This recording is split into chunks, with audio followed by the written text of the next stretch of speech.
Hello Ugandans, my name is Kyagulanyi ssentamu, also known as Bobi Wine. This 12th day of September 2017 is a very sad day in the leadership of our country. Yet again, some of my colleague members of parliament who belong to the NRM party did the most dishonorable and unpatriotic thing. They passed a resolution to remove presidential age limits from the constitution of Uganda so that President Museveni can become life president. They did this at a time when our nation has been bleeding for the last 31 years. Our country's former glory is all gone. Corruption rates are alarming, service delivery is at its worst, and women are dying while giving birth.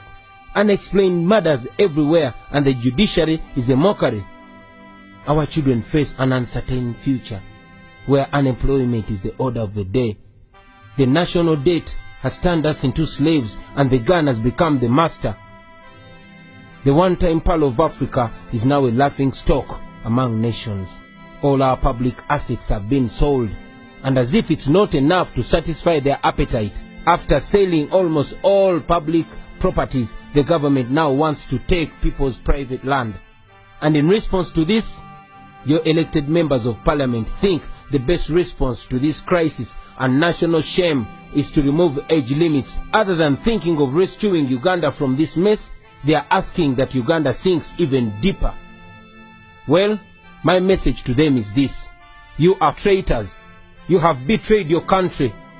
You have sold your conscience for cheap. History will judge you very harshly. You should remember that it is your children and your children's children who will inherit this mess that you have created. You should individually reflect on what you have just done. Remember that there will be a time when you must account for this nonsense. Today, most of you who put up your hands to support this resolution, you have put your names on the national wall of shame. You should think about how you want to be remembered, whether as men and women who loved their country or as people who thought only about themselves. You should also remember that you swore an oath to bear true allegiance to the Republic of Uganda and uphold its constitution. So by passing this resolution, you did exactly the opposite of what you sought to do. Well, the good news is that there is still time for you to withdraw your endorsements before it's too late. And before I forget, I want to thank those few patriotic NRM MPs who rejected the madness of raping the Constitution. You are heroes, and please maintain your stand. Do not bow down to pressure, because your voters are watching you and they will be rewarding you. And to President Museveni, in 1986, you asked for 4 years to reorganize the country and hand over power to a civilian government. We agreed. You personally said that Africa's problem was not the people, but the leaders who overstay in power. In 1990, you asked for 5 more years to be able to enact a durable constitution for the nation, and then go. We agreed.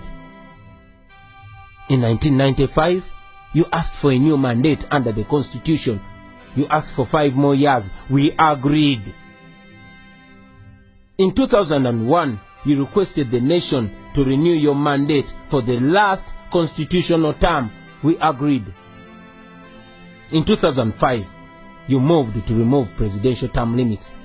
You told us that you wanted only 5 years to be able to consolidate your achievements. We agreed. And then in 2011, you came back. You campaigned under the Prosperity for All slogan. You promised that poverty would be history in Uganda after that term, and that you would return to Rwachitura and look after your cows. These were your words. 2016 came, and again you came back, asking for the very, very last term.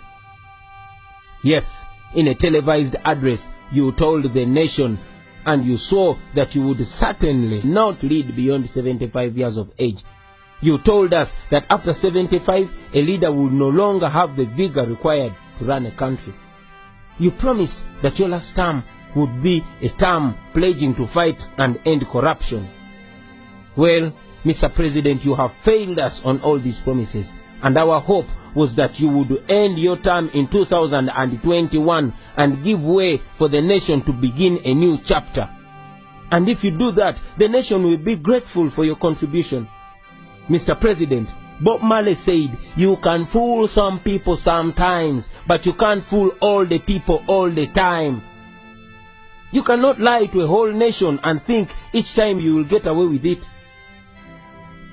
As a good reader of history, you should remember that history repeats itself with leaders who thought they were wiser than their generations. Those who thought that populations were gullible and easily manipulated. Usually there comes a time when people are tired. Ugandans are tired. They have been patient with you. They have been respectful and generous with you, knowing that in 2021 a new dispensation will come. Please do not abuse our trust and patience. Come out and clearly disassociate yourself with this madness. Our children want to emulate a leader who does not lie to the country on national TV. Come out and repeat what you said on NTV's Patrick Kamara program when he asked you if you would go beyond 75 years. Not at all. Certainly not. That's what you said, Mr. President. And as the first citizen of Uganda, you should come out and inspire the nation to always be truthful to their word. Because as they say, a man is as good as his word. We cannot continue to have a president whose word we can no longer trust. Enough is enough. Now to you, my fellow Ugandans, especially the younger generation. Here in Uganda, we actually one time laughed at Zimbabwe. We laughed when Mugabe promised to roll them until God calls him. We thought it was a joke. But now, we share his sleeping and falling pictures on social media, and he and his whole country has become a laughing stock. I know you know the things I'm talking about, because most of the problems I have mentioned affect you every day. Poverty, unemployment, uncertainty, exclusion, violence at the hands of the state, and many others. We only have this one chance. No matter your tribe, no matter your religion, no matter your political affiliation or creed, poverty and these terrible conditions in our country do not discriminate. We must make the pledge that we shall not allow this amendment to pass. Article number 1 of our Constitution says all power belongs to the people. We are the people. If this constitution is amended today, we shall have ourselves and only ourselves to blame for eternity. 20 or even 30 years from now, President Museveni will be asking for more terms in office, and you will be perhaps on your sick bed or dead. And if you're still living, you will be living in these suppressive and oppressive conditions. At that time, you will look back and wish you did something today. My brothers and sisters, we must defend the Constitution before it is too weak to defend us. Article 3, Clause 4 of our Constitution says that all citizens of Uganda shall have the right and the duty at all times to defend the Constitution. It also says that any person who resists amendment of this Constitution commits no offense. I want to call upon all leaders, from religious leaders, cultural leaders, leaders of the business community, members of civil society, leaders of educational institutions, journalists, bloggers, fellow artists, and all of you fellow Ugandans. Please don't keep quiet on this very sensitive matter on the future of our country, Uganda. As it has been said before, and now seems real in our times, that the world is suffering not because of the words of the evil people, but because of the silence of the good people. Speak up, stand up and prevent this rape of our Constitution, or else your children in future will ask you what you did when the nation came to this point. Begin today and exercise your God-given right. Call your member of parliament, or better still, pay them a visit and demand for accountability.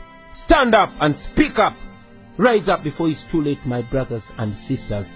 And if you believe the words I'm saying are true, please translate this into your own language and into all the languages you know. Social media is available. Let us make use of this modern technology to emancipate ourselves, because the time is now. Make use of it now. spread this word. Make sure everybody gets to know about this. Make sure everybody gets involved, because we are the country, we are the future, and the future is today.